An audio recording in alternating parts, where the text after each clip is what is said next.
আজকে এমন এক জায়গায় ভিডিও করতে এসেছি যেখানে রোদকে দেখে মনে হয় সূর্য মামার জন্য স্বয়ং আমার মাথার উপরে নেমে এসেছেন। হ্যালো বন্ধুরা, আসসালামু আলাইকুম। বন্ধুরা, আমি রাহান আছি আপনাদের সাথে রাহান টেকনিক্যাল এডুকেশন চ্যানেলের পক্ষ থেকে সৌদি আরব রিয়াদ থেকে। তো বন্ধুরা, আমার আজকের এই ভিডিওতে আমি আপনাদের কাছে শেয়ার করব যে সৌদি আরবের টেম্পারেচার কেমন হয়, সৌদি আরবের ওয়েদার কেমন হয়, আর এই গ্রীষ্মকালে সৌদি আরবে গরম কেমন হয়। আসলে বন্ধুরা, আমি যেহেতু ভিতরে কাজ করি, আমি যেহেতু একটা স্টোরের ভিতরে কাজ করি, এই কারণে আমি তেমন একটা গরমে ফিল করতে পারি না। কারণ ওইখানে 24 ঘন্টা এসি চালু থাকে, 24 ঘন্টা এসি চলে।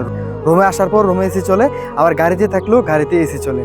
তো এই কারণে ততটা গরমের ইফেক্ট আমাদের উপর পড়ে না। তারপরও যেদিন আমার ছুটি যায় এবং কিছু কিছু সময় যখন আমি রান্না বান্না করতে হয়, তখন আমি টের পাই, তখন আমি বুঝতে পারি আসলে সৌদি আরবের টেম্পারেচার কত, আর কতটা তীব্র গরম আর কতটা তীব্র রোদ। আমি যদি আপনাদেরকে দেখাই, দেখেন এখন বিকাল প্রায় 5:30 বাজে।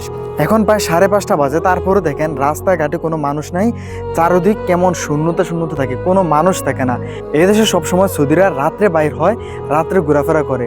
আর যখন এখানে সন্ধ্যা নামে, যখন রাত্র হয়ে যায়, তখনও আমরা ডিউটি থেকে আসার পর এখানে যে রাস্তা আছে, রাস্তা থেকে এত পরিমাণ গরম হিট ওঠে, এত পরিমাণ গরম হাওয়া আসে চারদিক থেকে।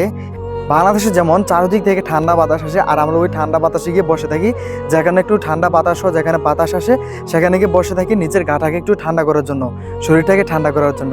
আর এখানে প্রাকৃতিক হাওয়া এত পরিমাণ গরম হয় গরমকালের দিন, আমি আপনাদেরকে বলে বোঝাতে পারবো না। আমি তো রাত্রে ডিউটি থেকে আসি, তারপরও এই রাস্তার যে গরমের হিট ওঠে উপর থেকে, এবং তার সাথে চারদিক থেকে যেভাবে গরম হাওয়া আসে, নিঃশ্বাস নিতেই কষ্ট হয়, কি বলবো আপনাদেরকে। কিন্তু আমরা যেহেতু ভিতরে কাজ করি, এই কারণে আমরা ততটা বুঝতে পারি না। যারা আমার ভাইয়েরা, বাংলাদেশি ভাইয়েরা কনস্ট্রাকশনে কাম করেন, তারা একদম বুঝতে পারে আসলে সৌদি আরবের রোদ কতটা তীব্র এবং কতটা গরম হয়।